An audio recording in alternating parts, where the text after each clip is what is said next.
Olá a todos! Hoje nós vamos continuar falando um pouquinho sobre o modelo da Terra plana e inversão do campo magnético. E hoje a gente vai falar sobre esse vídeo P33, o lago de fogo, entre aspas, ok? Das águas salgadas. É um vídeo muito interessante, ele foi feito no dia 1º de setembro de 2019, tá? E assim, a gente vai falar sobre, por exemplo, a questão de atmosfera, e tem outras tantas questões que são interessantes com essa questão da água, ok? Do fogo na água. E é isso, pessoal. Vou deixar o vídeo com vocês. Antes disso, tem um novo curso. Esse curso aqui é Kombucha, a arte do chá fermentado. Eu estou esmiuçando, fazendo curso de tudo quanto é coisa de fermentação. Preciso terminar a questão dos chás, do vermífugos e tudo mais. Mas essa parte dos fermentados a gente vai entrar nela inteirinha, tá? Porque eu tenho um livro dessa grossura e mais uma penca de livros assim, ó, sobre cada tema da fermentação. E a gente vai falar sobre tudo de fermentação lá na Udemy. Esse curso aqui de Kombucha, o que que é? Basicamente, a kombucha é uma colônia de bactérias e fermentos, tá? Que boia em cima de um líquido. E esse líquido aqui é um chá, ou chá preto, ou chá verde, um chá que tenha bastante cafeína. Você mistura açúcar naquele chá, coloca essa colônia de bactérias lá para fermentar o chá.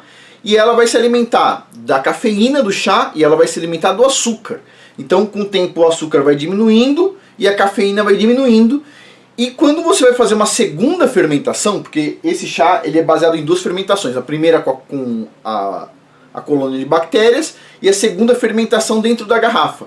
A segunda fermentação você faz com frutas, e quando você faz isso, o que acontece? Quando você abre a garrafa, é como se fosse um champanhe. Você abre assim, sai muitas bolhas. Né? Então o que acontece? É um bom substituto para refrigerantes. Para quem toma muito refrigerante, sabe que faz mal, etc. tal, você consegue substituir por esse tipo de refrigerante, que não é refrigerante, probiótico. Ou seja, tem as mesmas características do chá, só que coisas a mais, coisas que fazem bem para a nossa flora intestinal e para o nosso sistema imunológico. Tá? Então o nome desse chá fermentado se chama kombucha. A gente vai falar sobre tudo de fermentação, item por item lá na Udemy, um monte de cursos de fermentação. Este aqui é muito interessante, é um curso curto, bem pequeno, acho que é menos de 3 horas de curso. Então assim, eu vou colocar lá o menor valor da Udemy e abaixo vai ter o cupom de desconto em cima do valor que já vai ser pequeno lá. Acho que ou o menor valor ou o segundo menor valor.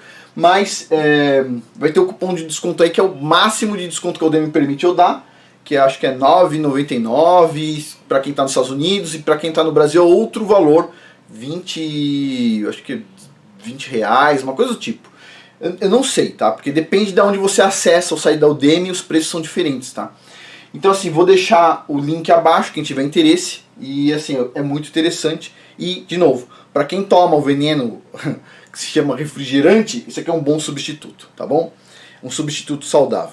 Bom, por hoje é isso. Então vou deixar com vocês esse vídeo P33 lá do Patreon sobre o Lago de Fogo das Águas Salgadas. Por hoje é isso, então fiquem com o vídeo aí. Até mais. Olá a todos.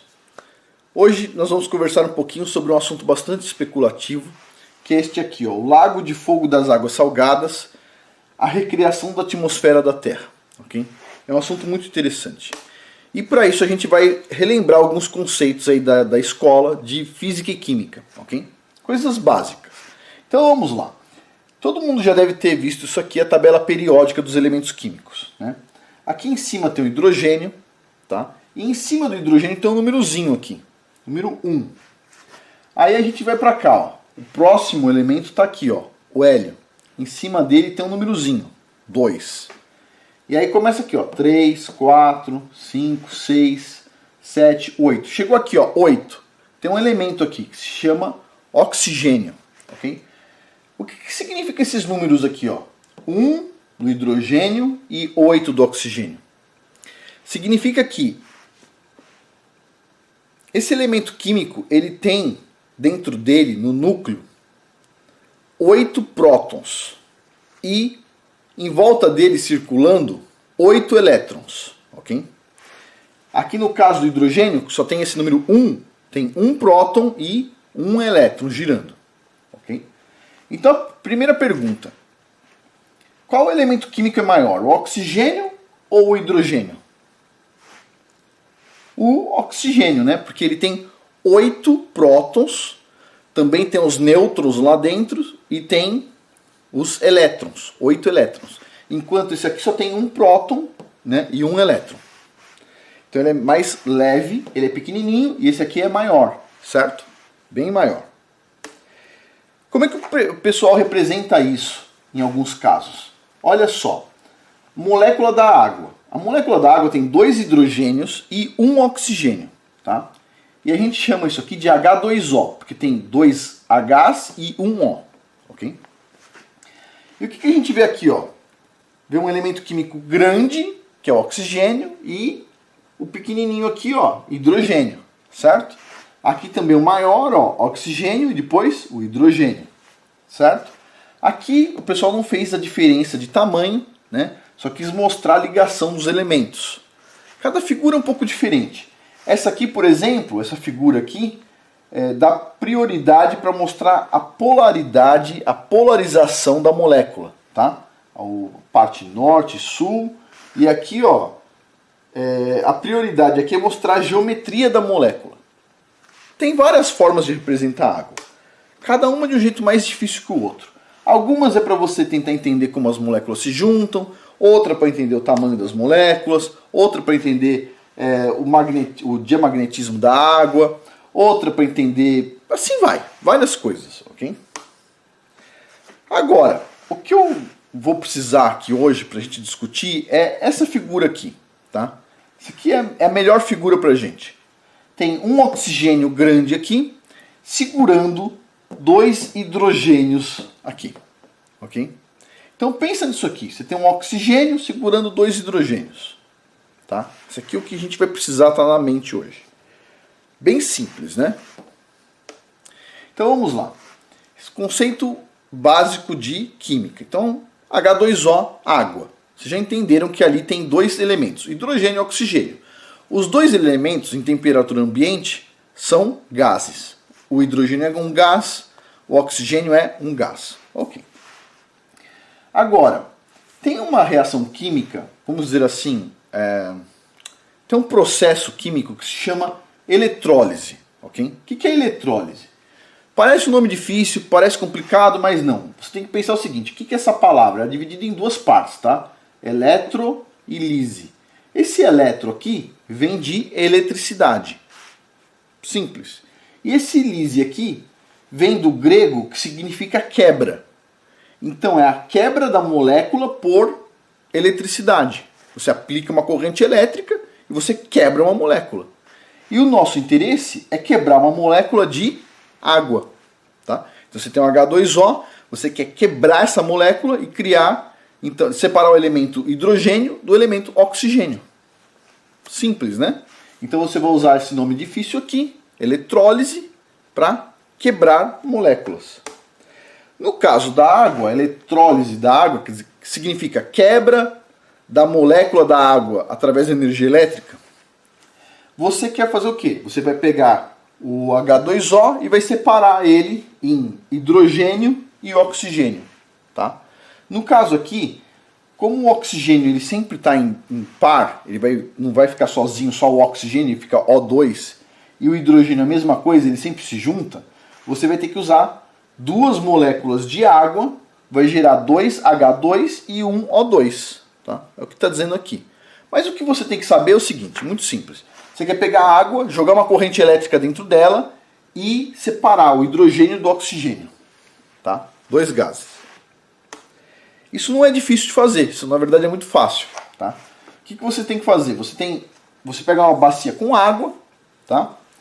Você pega uma pilha, uma simples pilha, pega o polo negativo da pilha e põe aqui dentro da água, e o positivo você vai pegar um fiozinho e vai pôr dentro da água também, dentro de 2 tubos invertidos. Tá? A água toda conectada aqui. Além disso, a água ela não é uma boa condutora de eletricidade. Então o que você tem que fazer? Você tem que pegar uma colher de sal e misturar na água, porque o sal vai ajudar a fechar o circuito, tá?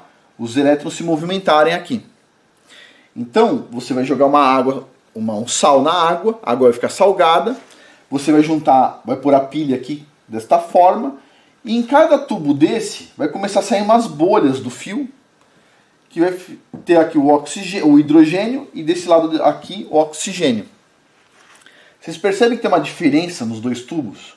Aqui está com pouco gás e aqui está com muito mais gás. Por quê?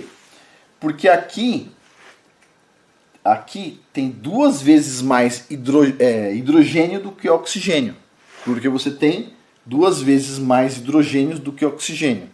Então você vai ter mais gás aqui, né? Então você vai estar mais ocupado com gás e aqui menos ocupado com gás. Simples, né? Beleza. Então para fazer eletrólise você precisa do quê? Eletrólise da água. A água, sal, né? A água tem que estar salgada e você vai colocar uma corrente elétrica ali. Beleza. Tem um experimento no YouTube, para quem não conhece essa parte de eletrólise, muito simples, tá? Vocês podem fazer em casa também, quem quiser. Só toma os cuidados necessários. E o que é? O rapazinho aqui, ele pega um copo d'água, põe sal. No caso dele, ele está colocando um sal que chama Epsom Salt. Ele põe o sal lá dentro, você pode usar sal de cozinha, mexe bem até dissolver lá todo o sal. E ele coloca uma bateria dessas da Duracell lá dentro. E você vai ver que vai começar a sair um monte de gás por um dos polos e um pouco menos de gás pelo outro. O que é isso aqui? É uma eletrólise também. Está saindo aqui o hidrogênio por um polo e o oxigênio pelo outro. Vou deixar o link abaixo para vocês darem uma olhada. Muito interessante. Agora, mudando um pouco de assunto. A gente já viu a molécula da água, já entendeu que dá para quebrar ela através de uma corrente elétrica. A gente chama esse processo de eletrólise. A gente consegue fazer isso de forma muito fácil se a água tiver sal. Se ela não tiver sal, é mais difícil. Ok, dito isso. Próximo ponto. O que é o plasma? O plasma, ele é um gás ionizado, basicamente um gás ionizado, extremamente condutor de eletricidade e que por isso, como ele é muito condutor, ele responde de forma muito forte a um campo magnético. E é por isso que ele não entra no nosso campo magnético. Ele está sendo afastado, ele tem facilidade de ser afastado por esse campo magnético. Ele pode ser gerado por um arco elétrico que produz uma descarga elétrica, né? Uma descarga elétrica, como aqui no raio, que por sua vez gera um campo eletromagnético associado. Então aqui nesse raio aqui você tem um arco elétrico, está passando pela atmosfera com um gás, você vai ter plasma aqui, num raio, tá? E obviamente você vai ter um campo magnético também gerado por esse raio aqui. Pronto. Então você tem 2 coisas. Descarga elétrica e campo eletromagnético. Você tem 2 coisas associadas ao raio e ao plasma. Só que o raio é pequenininho e o plasma é gigantesco. Tá? Essa é a diferença. O plasma é um raio pequenininho. Não, o raio é pequenininho e o plasma é como se fosse um raio gigantesco. Ok? Que vai descer do céu. Beleza, agora a gente vai juntar tudo. Tá? Olha lá. Mesmo esquema que a gente já viu. Corrente elétrica, água salgada, vai separar hidrogênio e oxigênio. Se você não tiver os 2 tubos, vai sair hidrogênio por aqui e oxigênio por aqui. Você não precisa captar eles, tá? Agora imagina só, essa vasilha aqui não é uma vasilha. Essa vasilha aqui são os mares, oceanos e lagos salgados. Okay? Essa água aqui são as águas dos oceanos, mares e lagos salgados. E essa bateria aqui não é uma bateria, isso aqui é o plasma quando está em contato com o chão, quando ele toca o chão e fecha o circuito. Então quando o plasma ele atinge um corpo de água salgada, o que vai acontecer? Por eletrólise ele vai liberar hidrogênio e oxigênio. Bacana, né? Ok. Só que o plasma ele vai faiscar, né? Obviamente vai gerar faíscas ali. Então você tem o hidrogênio, o oxigênio. O hidrogênio é extremamente explosivo e vai gerar uma faísca e vai fazer o quê? Ok. Boom, né? Então assim, nos lugares onde o plasma tocar água salgada, o que vai acontecer é isso aqui. Nós não vamos ver, certo? Porque quando for acontecer a inversão do campo magnético, o sol apagou, todo mundo vai entrar em casa, certo? Vai fechar a janela e não vai nem querer saber o que está acontecendo lá fora. Mas quem estiver perto da costa, por exemplo, que tem o mar, além de poder experimentar um tsunami, ainda vai ter o problema de se o plasma bater em alguma posição por perto, vai ter uma super explosão. Não é positivo, tá? Então assim, lugares com lago salgado, também não é positivo. Lugares que tem jazida de sal na superfície, também não é positivo. Agora, de novo, o que é o plasma?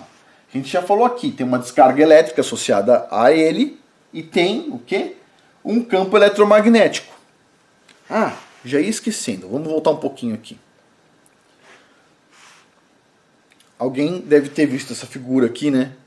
Pensado o seguinte, não, espera um pouquinho. A água, junto com o plasma, explode, gera fogo, por causa da eletrólise. Não parece muito convincente. Então eu vou fazer o seguinte, eu vou colocar um vídeo aqui de 46 segundos, onde vocês vão ver o pessoal utilizando este método aqui, muito simples, para criar uma máquina de solda. Uma máquina de soldar, cortar ferro. Ok? É uma invenção nova que o pessoal está testando, usando exatamente isso. E lá na reportagem está em inglês, não precisa prestar atenção no que eles estão falando, mas basicamente o que eles estão falando é que eles conseguem criar fogo com água. Uau, né? Se você tiver uma corrente elétrica, você consegue criar fogo com água. Simples.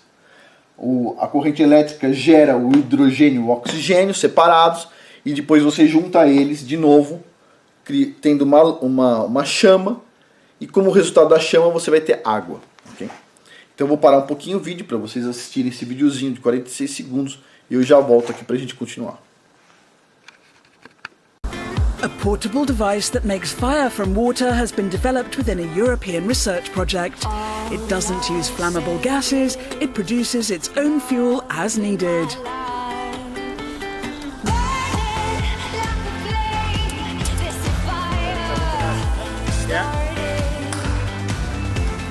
This is an electrolyser system we've got here.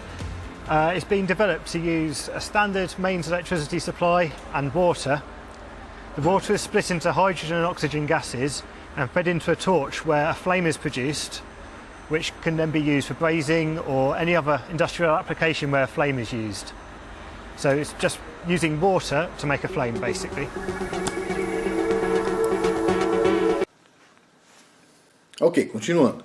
Então vocês já viram lá o experimento, na verdade a invenção, né? Muito interessante. Então o pessoal já está produzindo fogo com água. Simples. Então, vamos para o próximo. Agora, além da descarga elétrica associada ao plasma tocando o chão, a gente também tem um campo eletromagnético, né? E o campo eletromagnético ele é composto por várias frequências de ondas, né? Ondas com várias frequências. Por exemplo, aqui tem uma frequência maior, tá? Tem um período aqui menor, e um comprimento de onda menor, e aqui tem uma frequência menor, só que um comprimento de onda maior, tá? Maior que o comprimento de onda. Aqui nos pequenininhos, tá? Nessa parte pequenininha aqui, o que a gente tem? Ó? Tem os raios gama, tá? Aqui tem o raio X, aqui tem a parte do ultravioleta, e nesse pequeno pedacinho aqui, a gente tem tudo que a gente vê em cores, tá? Depois das cores, a gente vê aqui o infravermelho e depois as ondas de rádio aqui. Ok. Então, de todo esse espectro de onda eletromagnética, a gente só consegue enxergar com os nossos olhos só isso aqui, ó. Só esse pedacinho pequenininho aqui, que se você abrir, tá a escala de cores aqui. Agora, vamos lá. As ondas eletromagnéticas associadas ao plasma, elas têm basicamente todo esse comprimento de onda aqui. E o nosso foco aqui vai ser as ondas de rádio, esse comprimento de onda grande, ok? Porque o plasma ele tem essas ondas de rádio, tá? Beleza. Agora vem uma pergunta. As ondas de rádio, elas podem quebrar as moléculas de água também? Além da eletricidade, as ondas de rádio podem fazer isso? Podem, elas podem fazer isso. Olha só, a onda de rádio, ela pode pôr fogo na água? Muito interessante essa reportagem aqui. E é o seguinte, eu vou pôr um vídeo para vocês agora, de 1 minuto e 22 segundos, rapidinho, onde o inventor ele consegue pôr fogo na água utilizando o campo eletromagnético. Então o que vocês vão ver lá? Eles estão falando em inglês, eu já vou falar aqui o que eles estão falando. Ele tem 2 placas, tá? E tem um espaço vazio aqui no meio, tá? E entre uma placa e outra, uma parte de uma máquina, tem um espaço vazio. Entre essas 2 placas, ele está gerando um campo eletromagnético, como se fosse um ímã, tá? Só que ele está gerando ondas de rádio, essas ondas com comprimento maior, tá? Comprimento de onda maior, tá aqui, ó, essas ondas aqui. Então ele põe uma onda de rádio lá dentro, e aí ele põe o quê? No meio, água salgada. E por causa da água salgada ela facilita quebrar a molécula de água no hidrogênio e oxigênio. Então, ele põe na máquina, a onda de rádio está entrando ali, a água está no meio, e ele vai lá e põe fogo e cria um fogo com base na água. Não tem álcool ali, não tem gasolina ali, não tem óleo. A única coisa que tem naquele tubinho que vocês vão ver é água com sal, mais nada. E a água com sal pega fogo pra caramba se você tiver ondas de rádio, ok? Beleza, então eu vou parar um pouquinho o vídeo aqui pra gente assistir esse experimento e eu já volto. You have enough in there? His machine could actually burn salt water. John Kansas discovered that his radio frequency generator could release the oxygen and hydrogen from salt water and create an incredibly intense flame. Just like that. If that was inside a car cylinder, you could see the amount of fire that would be in the cylinder. I can put my hand in here. Put your hand into the beam, nothing happens. Put in a fluorescent bulb and it lights up immediately. At the APV Company Laboratory in Akron, top engineers have checked out John's amazing invention and they were amazed. And we saw it go up to 1,500 degrees centigrade, the temperature, and it's incredible. This simple Stirling engine is running with the heat generated by the flames coming off that test tube. The fuel, nothing more than salt water. Well, that could be a steam engine, a steam turbine. Could be a car engine if you wanted it to be. That's the true American innovator. Someone that is not looking for something, he just finds it. This is the most abundant element in the world, water. And salt water is everywhere. And to see it burn actually gives me chills. So imagine the possibilities. Salt water as the ultimate clean fuel. A happy byproduct of one man searching for a cure for cancer. Ok, continuando. Então, nesse experimento, nessa invenção, né, era uma coisa que foi feita para o estudo do câncer, tá? Mas não deu certo para o câncer, deu certo para a criação dessa chama, né? Através da água, utilizando a água. E essa chama, vocês devem ter visto lá, tinha um senhor no final que estava muito feliz, que foi o cara que foi testar o experimento do outro, um engenheiro sênior, né? Um engenheiro muito importante. E ele ficou impressionado que aquela chama que vocês estão vendo ali, ela chegou a 1500 graus Celsius. Então, pera um pouquinho. Você consegue gerar uma chama de 1500 graus Celsius num tubinho de água salgada, sem gasolina, sem álcool, sem nada, só água. Você pega um fósforo e põe fogo na água. É isso que a gente está vendo ali. Então, o que acontece? Vamos supor que o plasma ele não toque a água, tá? Ele acerte, por exemplo, perto do litoral, mas ele não toque a água. Mesmo assim, ele vai gerar um campo eletromagnético, e esse campo eletromagnético vai ter ondas de rádio, e em todo o oceano, o que vai acontecer é o oceano, os lagos que tem sal, as águas salgadas, elas vão liberar para a atmosfera a nova atmosfera com oxigênio e hidrogênio. Lógico, vão ter os vulcões liberando também gases. Vai ter a atmosfera anterior, parte dela. E você vai ter, subindo da água, borbulhas no mundo inteiro, basicamente, soltando oxigênio e hidrogênio. Ok? Beleza. E aonde faiscar, vai ter fogo. Vai ter explosão. Tá? Ok. Então isso aqui, o que é a interação do plasma com a água salgada, tá? Em contato com ela, pum. Okay? Beleza. Agora, vocês devem estar pensando assim, mas quem vai ser o louco que vai ficar no litoral vendo isso, né? Porque no litoral todo mundo sabe que vai vir tsunami, então ninguém vai ficar no litoral, obviamente, né? Então não vai ter tanto problema assim. Agora a questão é, você tem que estudar se na sua área tem jazida de sal na superfície, tá? É fácil procurar, né? Você sabe, a pessoa que mora perto de uma jazida de sal, ela sabe que mora perto de uma jazida de sal, né? Por exemplo, lá em Maceió tem uma jazida de sal que o pessoal estava explorando, que parece que gerou tremor de terra, mas ela é muito profunda, não está na superfície. Mas mesmo assim as pessoas têm que tomar cuidado. Agora, tem lugares que tem na superfície, por exemplo, aqui no estado, por exemplo, de Utah, tem um lago que se chama Grande Lago Salgado, vamos dizer assim. E tem uma cidade, a maior cidade de Utah, se chama Salt Lake City. O que é Salt Lake City? Salt Lake, Lago Salgado, cidade do Lago Salgado, né? Os Mormons estão aqui por perto. Agora, tem esse lago salgado grande aqui, que pode ter um problema. E tem, por exemplo, um outro lago aqui que se chama, um lago seco, tá? Se chama Sevier Lake.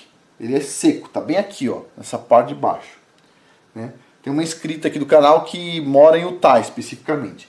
Então, assim, esta parte daqui, ó, perto desses lagos salgado, e aqui, perto do lago salgado, não são lugares muito perfeitos, vamos dizer, um pouco mais para cá é melhor, né?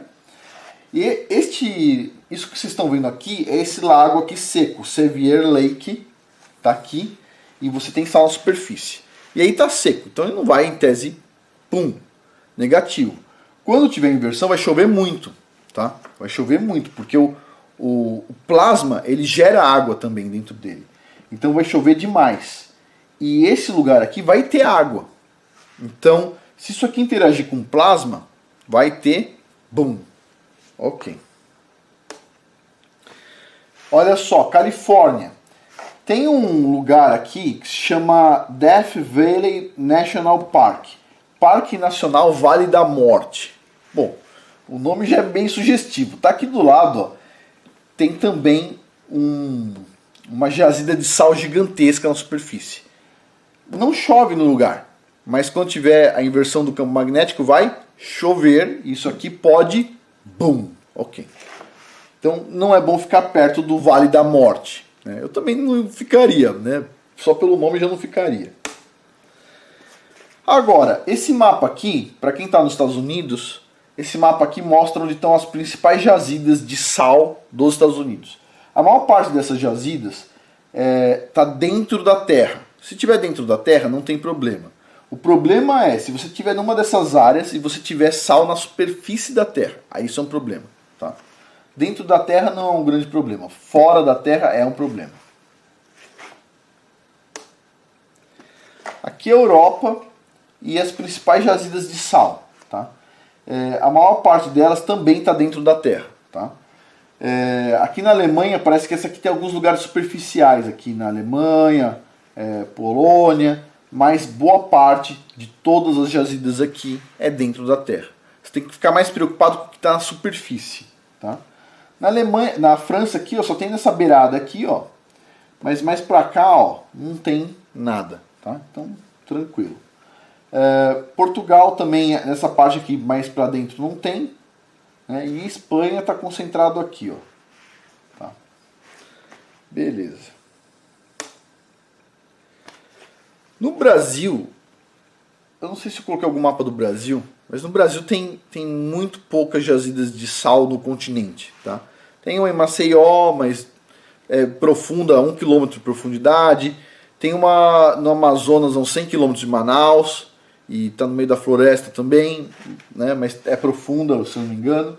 Mas, por exemplo, tem vários lugares no mundo, a maioria das pessoas não deve acreditar, mas tem muitos lugares que tem jazidas de sal na superfície. Este aqui todo mundo conhece, que o pessoal mostra na televisão, é o deserto do Atacama, no Chile, né? E tem essa jazida de sal gigantesca, tá?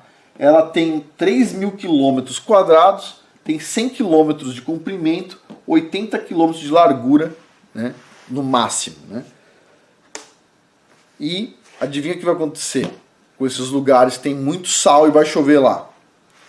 Bom, vai separar o hidrogênio do oxigênio, e se vocês forem procurar na internet vídeos sobre explosão de hidrogênio, vocês vão ver que ela faz uma bela de uma explosão, certo? É muito potente. Agora vamos lá. Agora a gente consegue responder algumas perguntas aqui. Pergunta número 1, né? Do que é feito o inferno, né? Então o inferno, no modelo Terra plana, embaixo da Terra plana tem o quê? Água. Só que é água salgada. Se você tem água salgada, você tem o campo magnético, né? O campo magnético está gerando o que na água? Está separando hidrogênio de oxigênio. E o que tem lá? Água pegando fogo. Tá? Olha só aqui, Apocalipse, capítulo 20, versículo 15. E aquele que não foi achado escrito no livro da vida foi lançado no lago de fogo. Eu sempre olhava isso e pensava assim, por que lago, né? Por que eles usam essa palavra, lago de fogo? Por que não caldeira? Porque caldeira é um termo mais para rocha derretida, né? Caldeira do vulcão, caldeira de fogo. Por que não caldeira? Por que lago, né? Lago dá a impressão que é água. Bom, não é só impressão, é de água. Olha só, e a morte e o inferno foram lançados... O inferno, né? O inferno foi lançado no lago de fogo. Esta é a segunda morte. E o diabo que os enganava foi lançado no lago de fogo de novo. Aqui é Apocalipse 20:14 e aqui é Apocalipse 20:10. Foi lançado no lago de fogo e enxofre, onde estão a besta e o falso profeta. E de dia e de noite serão atormentados para todo sempre. Próximo, Apocalipse 21:8. Mas, quanto aos tímidos, aos incrédulos, aos abomináveis, aos homicidas, aos que se prostituem, aos feiticeiros e aos idólatras e a todos os mentirosos, a sua parte será no lago que arde com fogo. Não é nem lago de fogo que está aqui, é lago, lembra água, lago, que arde com fogo e enxofre, o que é a segunda morte. Então, gozado, de novo, ele deixa bem claro aqui que tem a ver com lago, né? Não é um lugar com fogo lá, lava derretida. Lago que arde com fogo. Interessante, é um lago de água mesmo, tá? De novo, Apocalipse 19:20. E a besta foi presa, e com ela o falso profeta, que diante dela fizeram sinais, com que enganou os que receberam o sinal da besta e adoraram a sua imagem. Estes dois foram lançados vivos no lago de fogo que arde com enxofre. De novo, lago de fogo. O caso do enxofre aqui deve fazer parte de algum sal. Não precisa ser o sal de cozinha que tem lá, né? Qualquer tipo de sal vai gerar condutividade elétrica. Então, de novo aqui, lago de fogo. Então a gente já começa a entender o que tem embaixo da terra aí, o tal do Sheol, né? Tem água salgada e tem fogo. Por quê? Porque tem todo o magnetismo, ele vai separar o hidrogênio e o oxigênio e vai gerar fogo. E, só para deixar bem claro, vou pôr de novo aquele vídeo do experimento do senhorzinho lá com a chama sendo criada pelo campo eletromagnético, as ondas de rádio. Tá? Vou parar um pouquinho aqui, vamos ver de novo e eu já volto. You have enough in there? His machine could actually burn salt water. John Kansas discovered that his radio frequency generator could release the oxygen and hydrogen from salt water and create an incredibly intense flame. Ok, então assim, fica bem claro que é possível, né? Fisicamente faz sentido, quimicamente faz sentido também. O que é importante aqui? Isso não explica só essa questão aqui do lago de fogo. Explica uma coisa, duas coisas que eu tinha dúvida, tá? Eu acho que muitos de vocês também tiveram dúvida. Número 1, os índios Cherokee, eles dizem que o lago deles lá borbulhava. E uma das explicações que se tinha o plasma deve ter batido perto daquele lago, né? E deve ter gerado um calor tão grande que esquentou o lago. Agora, esquentou o lago a ponto de ele borbulhar, de ele entrar em ebulição. Como a pressão atmosférica é menor, porque parte da atmosfera saiu, então o ponto de ebulição da água é menor. Então é razoável acreditar que ele ferveu, o lago ferveu. Mas na verdade não. Na verdade, você tem o plasma, certo? E o plasma ele tem um campo eletromagnético ao redor dele. Na área dos Cherokee, eles conseguem extrair sal da água. Então a água deles é ligeiramente salgada. Então, como eles têm uma água salgada, se você tem o campo eletromagnético do plasma gerando ondas de rádio numa distância grande, essa onda de rádio vai interagir com o lago, tá? Muito forte, essa onda de rádio muito forte vai interagir com o lago, e ela vai fazer com que o hidrogênio e o oxigênio saiam do lago, e se ele tiver numa distância, o lago tiver numa distância grande o suficiente, distante o suficiente do plasma, ele vai sair os gases de lá sem explodir. Então, assim, é magnífico, né? A atmosfera ela é criada exatamente pelas ondas de rádio. A nova atmosfera ela é criada pelas ondas de rádio do plasma. Então, assim, essa outra pergunta que eu tinha. A pergunta que eu tinha era assim, ó. Ok, você perdeu parte da atmosfera na saída dela, certo? Então você reduziu a atmosfera a 30%, 40%, 50%, não importa. Então como é que você vai criar a atmosfera agora dentro de um domo um pouco maior? Porque a Terra vai crescer, né? Como é que você vai fazer isso? E aí a explicação que tinha os vulcões vão entrar em erupção, isso é verdade, e eles vão liberar os gases para a atmosfera e vai preencher de novo. Só que aí os vulcanólogos vão olhar e vão falar o seguinte, espera um pouquinho, mas o gás do vulcão ele é muito perigoso, ele vai fazer mal para a nossa saúde. Então não pode a atmosfera ter tanto gás de vulcão. E é verdade, faz sentido. Então o que acontece? A atmosfera nova vai ter gás dos vulcões, sim, mas principalmente ela vai ter oxigênio e hidrogênio que vão sair da água salgada do mar, da água salgada dos lagos, tá? Porque nem toda saída de gases vai explodir, tá? O que vai ter problema é só onde vai ter o plasma, até porque os pulsos eletromagnéticos do plasma chegando vai destruir nossos equipamentos eletrônicos, então a gente não vai conseguir ficar acendendo nada, tá? E o que eu sugiro é para quem fuma, não fumar nesse dia, deixa só a velhinha lá no meio da casa, né? Bem lacradinho todo mundo, e beleza, não sai por aí jogando fósforo para tudo quanto é lugar, né? Deixa os gases entrar na atmosfera de novo e ficar estáveis, né? Então, isso explica essas duas coisas. Explica, na verdade, três coisas. Explica o lago borbulhando do Cherokee, que não necessariamente era o lago em ebulição, e sim os gases saindo do lago porque ele era salgado. Número 2, explica a recriação da atmosfera, que estava faltando saber de onde vinham esses gases, o oxigênio e o hidrogênio da nova atmosfera. E terceiro, explica essa questão aqui, ó, no lago de fogo, do lago que arde com fogo. Apocalipse 21:8. Lago que arde com fogo. A gente está falando de um lago de água mesmo, só que a água é salgada. Tá? Salgada, lógico, esse aqui é o sal de enxofre, né? Não é o mesmo sal que a gente usa. Beleza. Agora, olha só. Regiões costeiras e salares devem ser evitados, né? Se você for procurar em inglês, se chama Salt Flats, que são essas regiões com sal. E eu vou mostrar aqui alguns exemplos, porque as pessoas elas pensam que não existe, então é bom pesquisar, olha só. Esse aqui é o Devil's Golf Course, que fica no deserto de Mojave, tá? Que é exatamente no parque do Vale da Morte, lá na Califórnia, que eu já falei. Tipo, uma jazida de sal na superfície. Não é bom. Próximo. Mais um, ó. Esse aqui fica na Argentina, se chama Cono de Arita. Tá vendo? Tudo isso aqui é sal na superfície, é gigantesco, tá?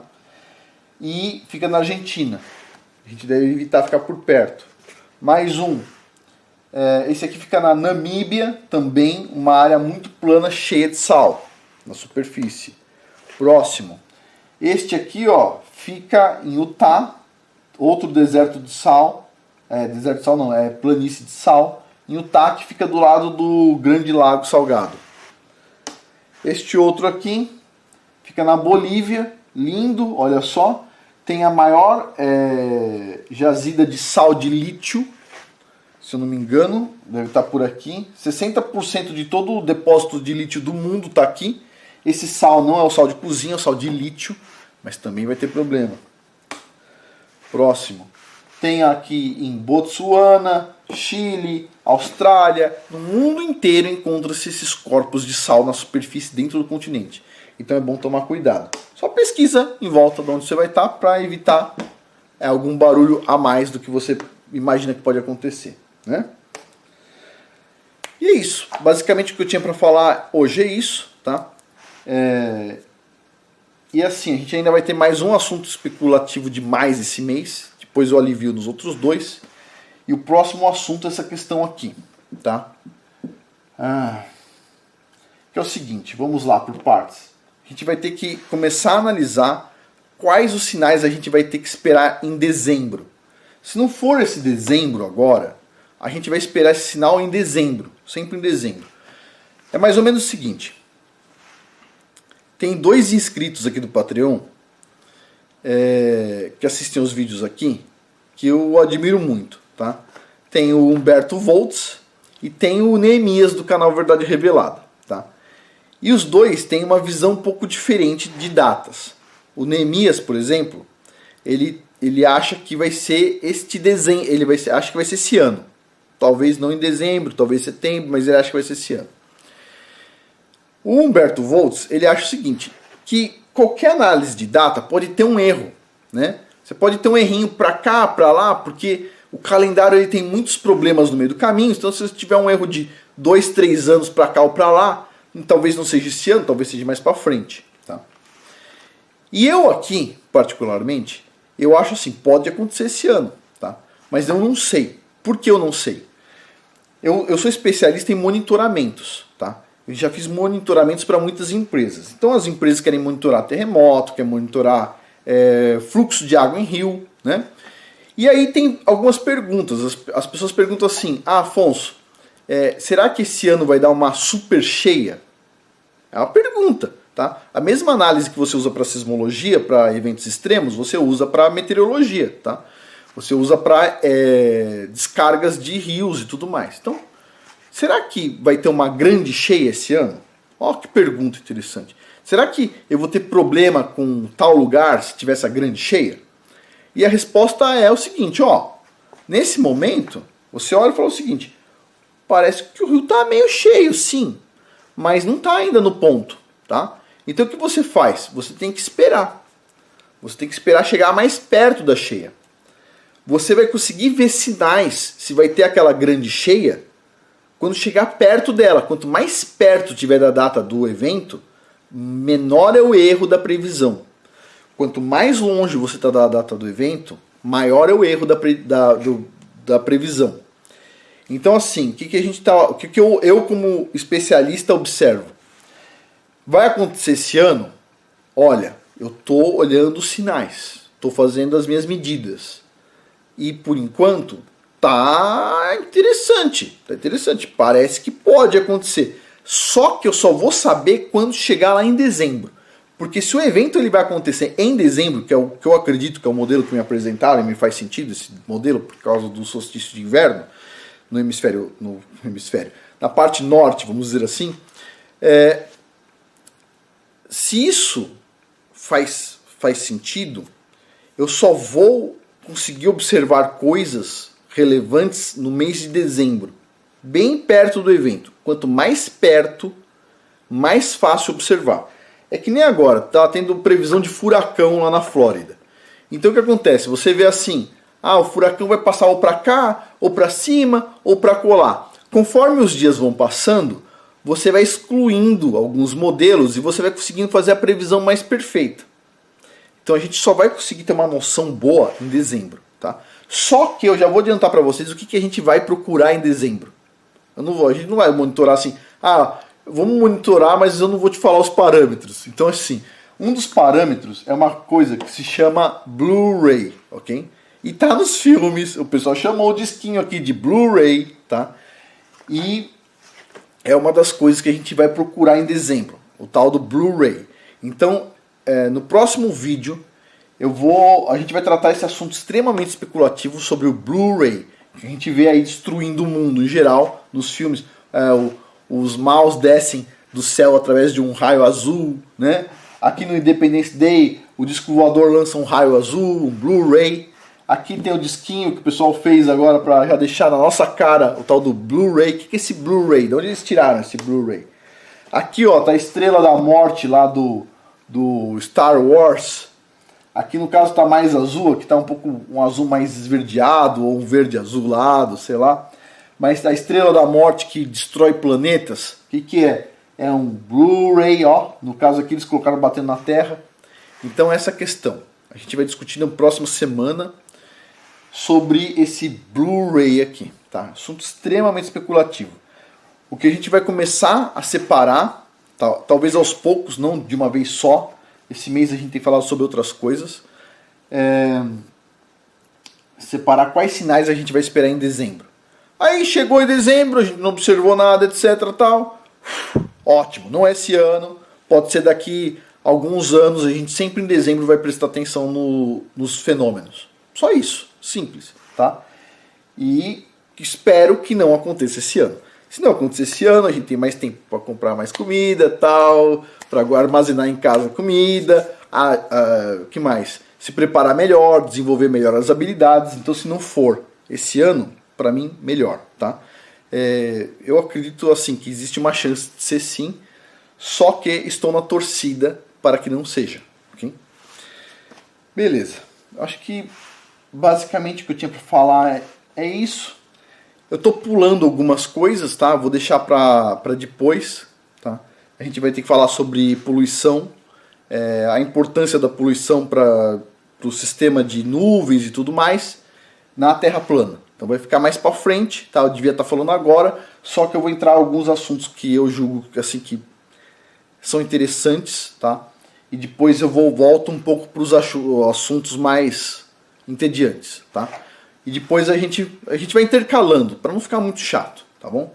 Então, na próxima semana a gente fala sobre o Blu-ray, o raio azul, tá? Beleza. Por hoje é isso. Muito obrigado a todos. Até mais. E só lembrando, é um modelo especulativo. O que a gente tem que fazer é encontrar um lugar bom pra gente, né? Tomar cuidado, alguns cuidados, mas não adianta ficar desesperado, ok? Tem vários inscritos aqui, por exemplo, que não tem condições de ter um lugar super top, especial, preparado, numa montanha. O que o pessoal está fazendo é indo passar o final do ano, que é esse período que acontece, num hotel mais isolado, um hotel fazenda, etc. Tal, é uma boa opção também, né? Cada um tem sua estratégia, tá? Cada um na sua região, dependendo do quanto você tem para investir, etc. Cada um tem sua estratégia, tá? Não adianta assim investir horrores, porque é um assunto especulativo, tá? Os vídeos aqui do Patreon, eles são especulativos, tá? Então assim, são assuntos que eles podem mudar, eles podem variar e vai depender muito do ano que vai acontecer, que a gente não sabe. Eu não sei, você não sabe, ninguém sabe, tá? Mas tá muito perto, tá muito perto. Tem várias evidências disso. Uma hora a gente fala sobre as evidências que estão aparecendo. Mas uma das evidências principais são as mensagens que eles estão dando pra gente em filmes. Tem um motivo para eles estar fazendo isso. E eles só fazem isso quando tá perto do evento. Então assim, tá para acontecer. Pode ser daqui a 1, 2, 3, 5, não sei, alguns anos. Tá bom? Por hoje é isso. Muito obrigado a todos aí pela paciência. Até mais.